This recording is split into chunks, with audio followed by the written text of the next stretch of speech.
to another episode of Beyond Four Walls, and today I have the pleasure of speaking with Danielle Holmes, a dynamic professional navigating the world of IT while balancing her home life and entrepreneurship. Danielle, along with her husband Kyle, run Black Nova Designs, a company specialising in web design and IT solutions.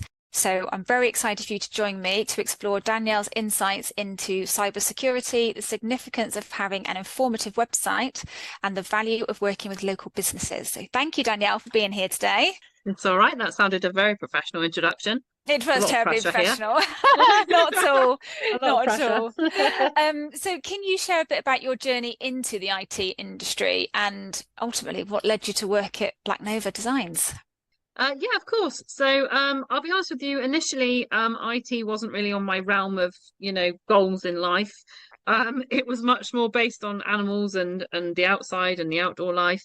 But I met Kyle, who ran Black Nova, without me initially. And I actually just loved how prior to knowing about Black Nova, I would have had no idea about IT. Like none. If my computer at home would have stopped working, I'd have probably phoned BT, who just provided my internet. I'd have had no idea who to go to, what to do, anything along those lines. So actually, when Kyle started explaining to me the whole ethos behind Black Nova and how, we wanted to be the approachable IT sort of go-to for residential, commercial, industrial, anyone really, I thought, wow, that's something that I personally needed. So it was a steep learning curve because I then had to learn what Black Nova did because I didn't know a great deal about IT. But we're 9 years down the line now, so I can very confidently say I know a lot about IT, or more than I feel is completely necessary for most people. And I just love it. I love helping people. I love making things more simple when in the tech world it can just be very overwhelming. Yeah, it's definitely overwhelms me. I mean, I email you quite often to say help. So, but how do you find working with your husband and balancing that, professional role with your home life? Is that tricky at times? Yeah, I feel like yes. There's no easy answer to that. It's something you have to work on. It's something that you have to work on as a partnership, as a relationship.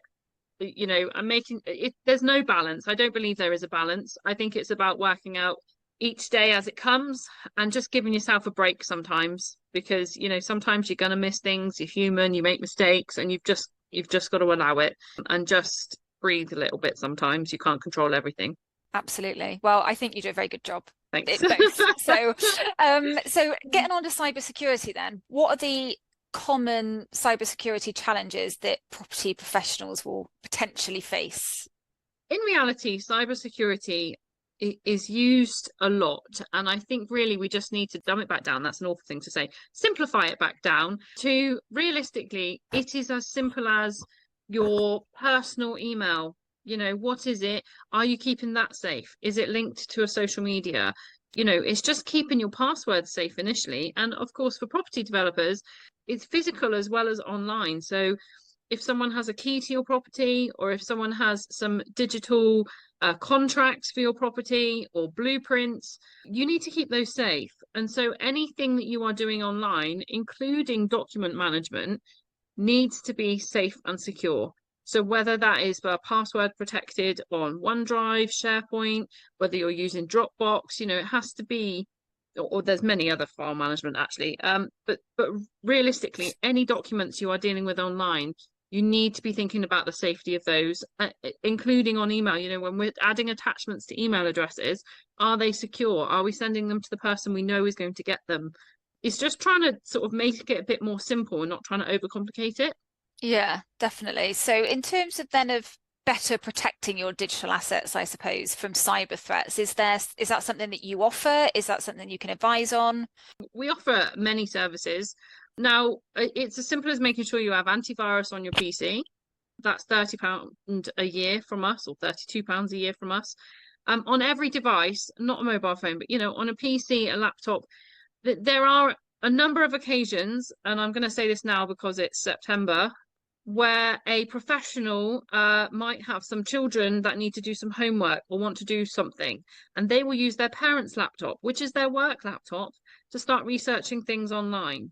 They are meaning no harm whatsoever, but they will undoubtedly click on something or do something or log out of your OneDrive or, send an email, something like that. And all of a sudden, your professional integrity has been compromised by your child trying to look on Roblox on YouTube. So it's not always deliberate. Sometimes it's just like, okay, we need to just think a little outside of the box here and make sure that you've got a bit of antivirus that would have protected you. Make sure you're doing cyber awareness. There's many, many, many free cyber awareness courses online that you can do. So although you can pay us as professionals to make sure your devices are safe, you can then do lots of free things online as well. Okay, that's some good tips there. Thank you. Moving over to websites then, what do you think, or what role, I should say, should an informative website play in the company's overall marketing strategy or any strategy, business strategy in general? Your website can provide information about what you do and who you are 24/7. Human is going to be working 24/7, not without a major burnout situation. So your website will be there so long as you have good hosting 24/7. So it can help with, reporting issues if you're in property and development. If you have rental properties, very often that has a reporting function, and that can be done 24/7. You'll be able to report something, you'll be able to email someone, or you might even find the answer to the question that you might have in the middle of the night about something in your property going wrong, or, anything else with regards to a company that you're trying to research. It could be the opposite. It could be that you're the property management company and you need to find a tradesperson to repair something. That tradesperson needs a website. 24 hours a day, you need to be able to find these people and contact them and be able to then run your company swiftly, which means that they also need it. So a website it's not just a nice to have anymore. It really, in my opinion, is a mandatory thing that every company should have.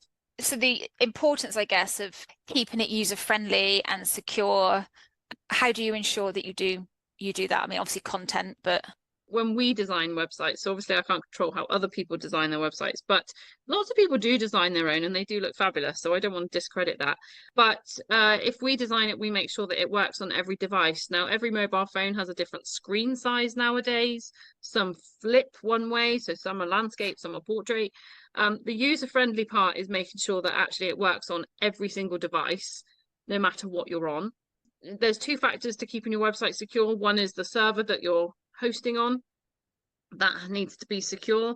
And again, if you're with Black Nova, we own all those servers, so we can make sure that there's firewalls and all sorts of techie things involved. But you can also make sure that your website is secure by updating any software that might need updating. Sometimes, like a mobile phone, your apps, like on an iPhone, your apps need updating. But sometimes that happens on a website, little things need updating here and there.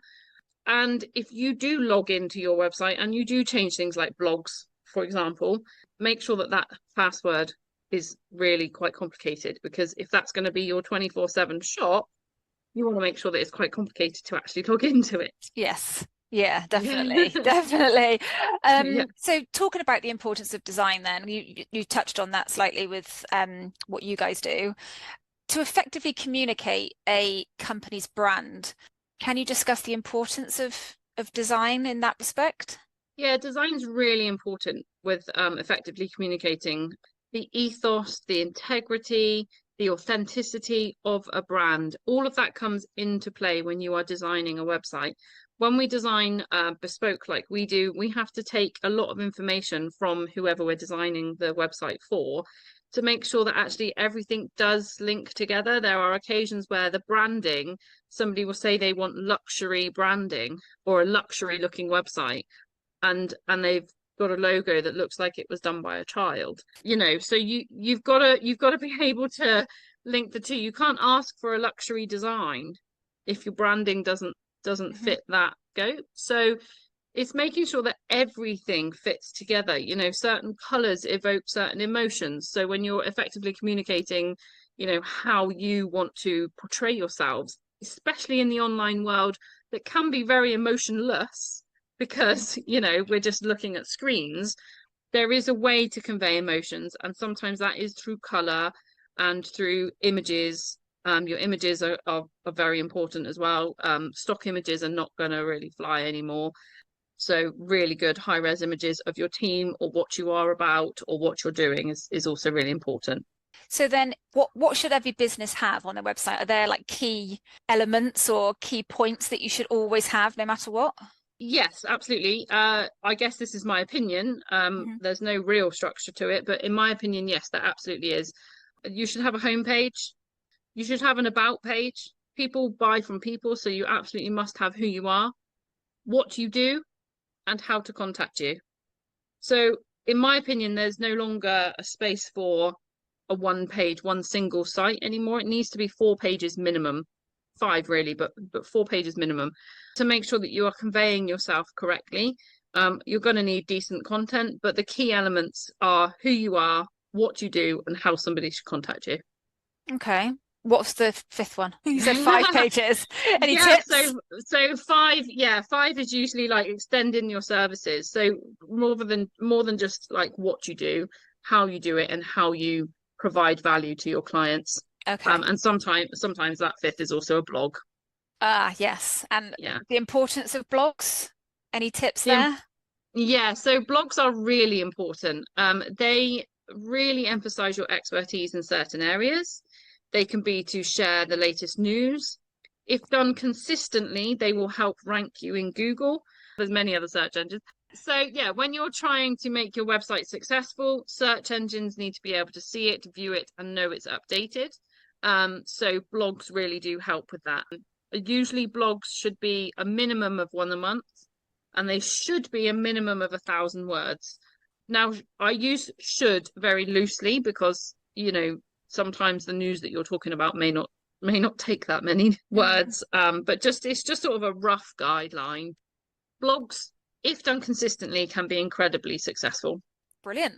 Can you then talk to me a little bit about, because obviously you're a local company and you've said before on like your social media and stuff how some of the bigger companies, you can't get through to them or anything like that. So I find it really important to me to work with a local company that I can literally just, not that I pick up the phone all the time, but I can speak to you, I can have a conversation with you, and it's also supporting other local businesses. So is that important to you guys as well?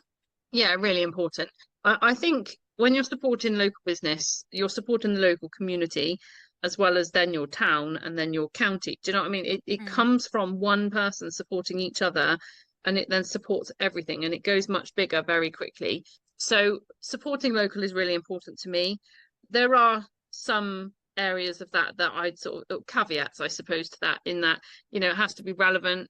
Don't just spend money for the sake of it. Don't get talked into all these new shiny things that come up. Just make sure that they're contactable and that they're real people. Unfortunately, there are still places that, even on my local Facebook group, for example, they will advertise to say they're local and actually they're not. They're in Scotland or London. To me, that's not local. Yeah, just be careful and just do your background checks as to make sure they are local. And meet with them. Local people are so valuable. Yeah. Yeah, because you do a lot of networking as well, don't you? Yeah, So, yeah. can you share maybe I can't speak, a success story or project or something where you've worked on that involved a local business? Oh gosh, that stumped me a bit. Probably. They're probably quite equestrian based. We have Rabson Manor, to local people, that sort of way people used to go to cross country school their horses. It did actually close down, but that has nothing to do with me. Um, but that was a very successful local website. All of a sudden, the equestrian industry could start booking in online to go and train their horse, which is very new to the equestrian world. Usually that's still sort of over the phone or, Mm. giving someone a text and stuff like that. So there's a couple of places like that. Who else did we do? We had swimming lakes and the Cotswold Lakes, so Lake 32. We did their website a couple of years ago. And that's a real success. Again, with an online booking system, so people can book to go and swim in the lake. They've also got memberships, so people can pay for their membership online. They then, when they log in online, they get different options. They see different options to what somebody else who isn't a member would see, which gets quite complicated. So yeah, we try our very best to sort of make sure that even if something's not been done before, we can try and do it.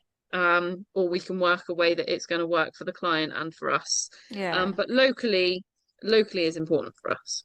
Flipping it a little bit about, you're clearly a inspirational woman in your sector and everything. And I don't think there's many women in IT. Maybe you can I think correct me on that, but no, it's still a very male-led industry, yeah. yeah. And I think I upset your husband once when I said, isn't it just, smelly men in a basement or something in a dark room?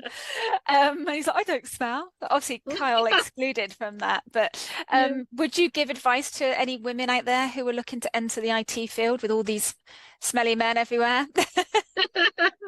Ask questions. Feel confident enough to ask. I'm always asking why. Why would you do it that way? What does that mean? Why are there so many acronyms? What does that word mean? Ask the questions, because you won't be the only one that wants to know. I did a talk this morning about domains, websites, emails, hosting, and people are like, God, I never knew any of those things. I didn't know they were all separate. And nor did I when I first started out. So I think that's where I sort of have a different edge to many people. I don't find any of this stuff simple. I think it is all more complicated than it should be. And sometimes if you ask the questions, it can then become more simple because nobody ever thought of it in a different way. Do you think being a woman in the industry has helped the business because of the way that you network and the way you speak to people? Is it, like you say, you kind of simplify it down? Not that women need it simplified down, that sounds awful, but you know what I mean? It's like, do you think it's helped your business by being a woman in a male-dominated industry? Yes, I do. I truly do. I think we are very different as a company in many different ways. One of which is, the salesperson is a female, but also because we do try and be a person behind the IT. And IT is still a very razor ticket. It's a very faceless industry, in my opinion. Don't come at me. So that's why, our social media is mostly videos. It's why we get out to shows and be the people behind the brand. Because for me, it's really important that people know you are still a human being who, can actually help. We're not just like weirdo robots that do this development code in the background. I mean, some of my staff are weirdo robots. They do still sit in the corner with their hood up. There are still very stereotypical, geeks in my team. But yeah, I think we are very different, making sure that, we have, and we did used to have Erica in our team as well, and Sasha. So we've tried our best to, where possible, have some female-led techs in our team, which I think really do help us stand out. Yeah. So challenges and rewards of running a business. Maybe we'll start with challenges to start with, and then change it to the positives. But running a business in this day and age, how are you finding it? Oh, there's always challenges, right? Like life's a challenge, never mind running a business. And so I think sometimes you just have to allow the challenges. The ups and the downs come together. The challenges of running a business, especially one that employs people, cash flow, people need to pay. You need to be charging the right amounts as well, because people will always complain about your price. And once you've agreed your price, they then have to pay on time. That sort of thing. As a business owner, you're the one that the buck stops at you. So if you can't pay your staff, then that can be quite difficult. What else? There's the economy. There's a lot of noise out there with, the cost of living, or, we're in a recession, or there's a lot of noise that you have to try and think, well, gosh, how am I going to survive all of those things? Well, in the same way you did all the way along, we've been going 9 years now, which is quite still infancy compared to some, but we've been through a lot. A few years ago, which we'll try not to mention that, but a few years ago, things were very different. But that was a challenge for many.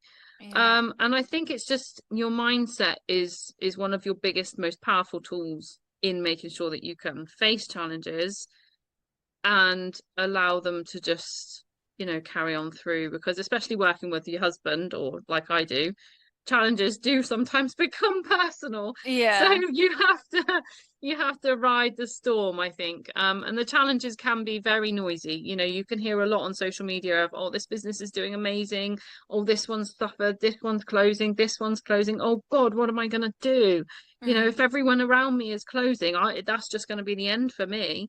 Usually, if you just stay away from all of that noise, stay on your track and make sure that you have your goals in front of you and you know what you started out to achieve. If you keep just staying on that path, eventually you will see the upside. Well, that's some great advice there. So flipping it over to, rewarding scenarios, if you like, is what are the rewards then of running a business? Working the hours that I want to work. I think, to start with, of course, as a small business, and we were only me and Kyle, of course, we worked a lot more hours than we do now. But being able to choose those hours, what has always been a bonus for me. I've always been able to get to my children's, pickup times or sports days or after school clubs. I say always. Hopefully my mum's not listening to this because she's helped me a lot. Yes. So, all right, not always. But in most cases, when you run your own business, you can choose to work in the evening so that you can have the afternoon off. You can choose to work at a weekend if you wish. In my opinion, running your own business eventually shouldn't be working 24/7.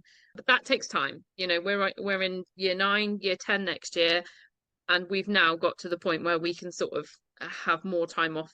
But it takes a little while. So the rewards are amazing.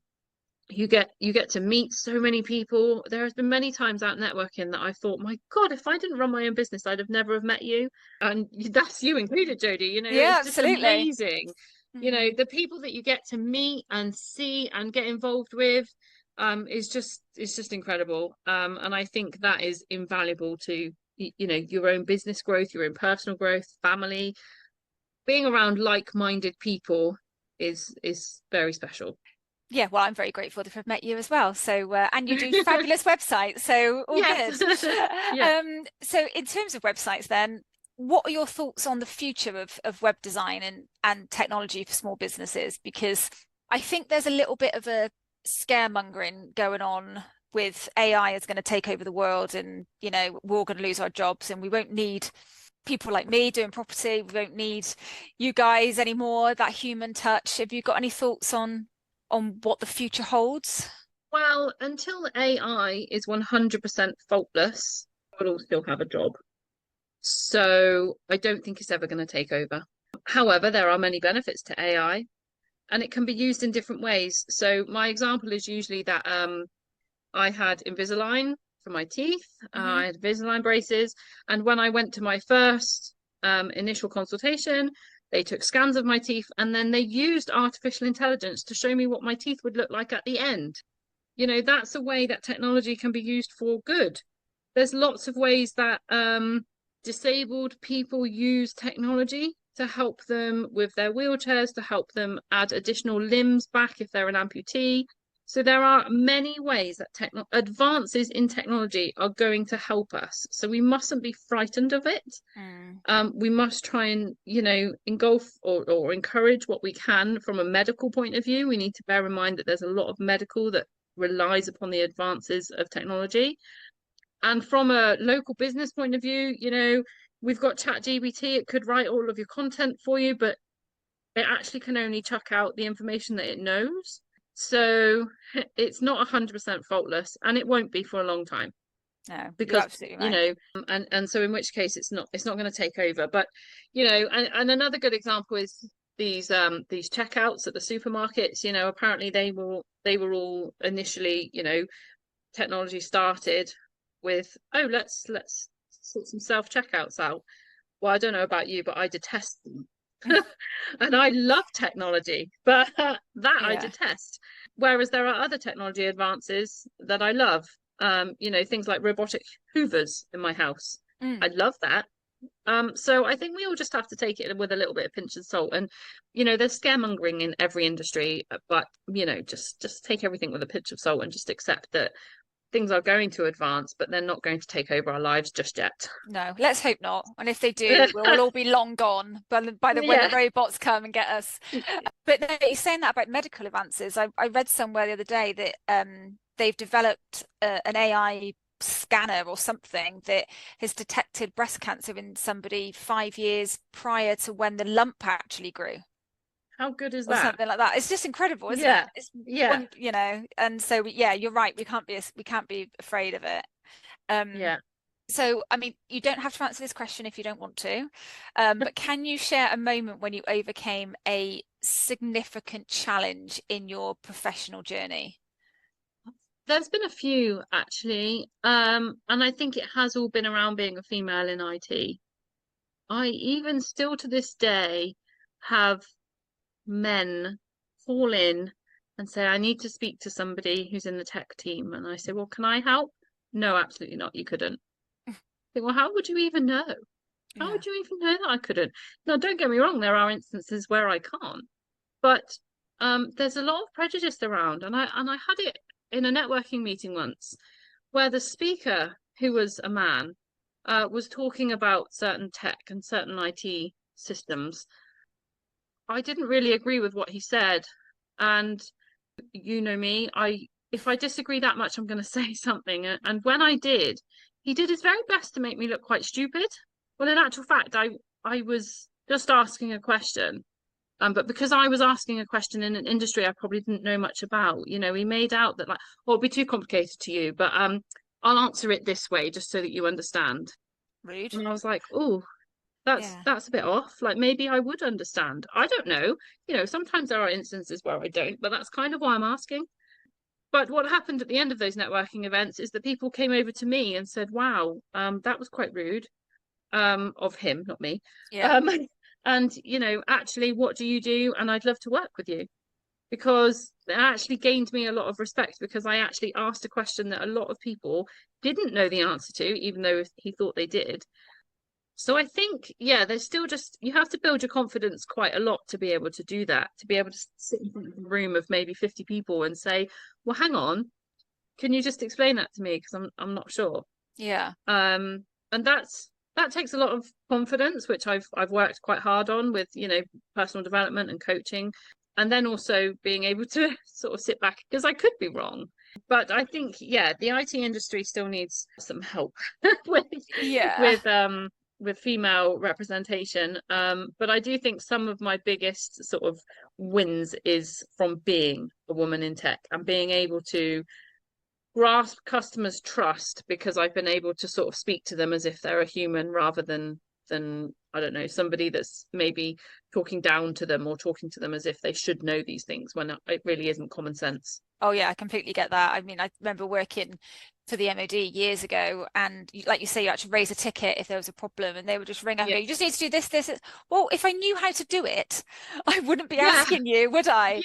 Yeah. Yeah. Apart from the turn it off and turn it back on again concept, I'm a bit Yeah. lost a lot of the time. Yeah. But yeah, I think you've got an amazing way about you to make people feel comfortable. So take that as a good positive. Oh yeah, thank Um, you. Thank you. all right. So Mhm. talking about work-life balance, we spoke about it briefly earlier about you being able to, pick up your kids up from school and all that sort of thing. But how do you support work-life balance for your team and making sure that everybody gets what they need as a business owner? We try and be very flexible. You need to treat your team as your biggest asset. I could not run my business as I do without them. And so, with that in mind, I need them to be 100% most of the time, not all of the time, because that's impossible, but most of the time. And so, to do that, you have to listen to what they need. And every individual is different. So, you can't sort of say to one person, okay, you can leave at 4 because that suits you. But the next person, no, you can't leave because actually you prefer working till 6. You have to make rules that or global sort of procedures that are going to suit everybody. And that could mean being a little bit flexible with your approach. One of our team members, he finishes at 2:30 on a Wednesday to pick his kids up from school. And that means coming in late on a Thursday because he then has to drop them off. Now, is that fair to everyone else in the team? If they're working 8:30 to 5, and this guy's got different times to everyone else. Well, maybe not. So therefore we're flexible with that. Okay, so actually every other Monday, somebody else can come in later or somebody else can finish earlier. And it's just being open with the team about making sure everyone feels heard and valued. It's only recently that we've, implemented working from home on Fridays. We discussed the 4-day working week with our team. But it's not something that we can achieve in our industry. People expect us to be on call, and things do need to be done on websites, or IT support does need to be 5 days a week. But okay, so how can we make it so that everyone feels like they are heard? And we went with working from home on a Friday. So Okay. yeah, it's just making sure that everyone feels like they're valued. Yeah, I love that. Brilliant. And so what does the future hold for either you or the business, whichever one you want to answer, or you can answer both, that's fine. But what does the future hold for you guys? Lots of things. We want to expand the team. We want to get bigger. Our servers are going to double, maybe triple next year, but we'll go with double. So because we own all of our own servers, each new client that we get obviously fills up more space, and so we're going to need at least 2 more servers next year. This won't mean much to many people, but we use a software called cPanel, who are introducing a very different way of working for hosting, which is going to start to provide an 100% uptime guarantee, which is massive, because that's not really known. It's not really possible at the minute. Anything could go wrong on a, so it's 99.9% uptime. But, so that's huge. That's still in beta testing. We're a little way off that. But, we're going to be looking for project managers. We're going to be looking for new techs. And Black Nova for us is always going to be something that we want to grow and continue with our ethos of making sure that we can build something that are the go-to people for IT and websites. And that's sort of a big plan, because that's there's a lot in that. And to be the go-to means that you have to be in everyone's mind all of the time. And so, the marketing and stuff needs to be on point. Yeah. So anything for you personally that you'd like to share about your future? Because you've got another business as well, haven't you? So I look after dogs, which is wildly different to Yeah, Black Nova. amazing though. Yeah, I love having the dogs around. I am becoming NLP trained, so neuro linguistic development trained in October this year. So I'll be NLP trained. Now that does mean that with that I could become like a coach. I don't want to be. I'm just using that training to help with the customer service that I provide, and to be able to understand people's brains and how my brain works, to then help how other people's brains work. I also find it interesting with the kids as well. They're developing. How does the NLP, relate to every individual? So kids all the way through. So yeah, self-development is important to me. So I'll just be picking sort of any courses or management courses that I feel might be relevant in between the dogs, the kids, and the IT. Yeah, and the husband. And the husband, yeah. He's fairly self-sufficient. Yeah. Fairly. How can our listeners find you? You can find us on our website, so blacknovadesigns.co.uk, or we're on pretty much every social media channel. So Instagram is our favorite channel, so do feel free to follow us on there. Black Nova Designs on Instagram. We have a YouTube channel which has almost 150 videos on it, again sharing tips and insight on each individual service that we offer. So if you do have a question and you'd love a video on it, let me know. But yeah, we're pretty much everywhere online. The website's probably the key place to go and look for us. Fantastic. Thank you so much for your time. I really appreciate it. Some great tips there, and I'm sure our listeners will love it. Thanks for having me. Thank you so much for taking the time to listen to my latest podcast. You can find me on LinkedIn and Instagram. The links are in the show notes. Or you can contact me on jodie@jodiefraser.com. For more content and updates, don't forget to subscribe to this podcast on your favourite platforms. Thank you once again for listening. Until next time, take care.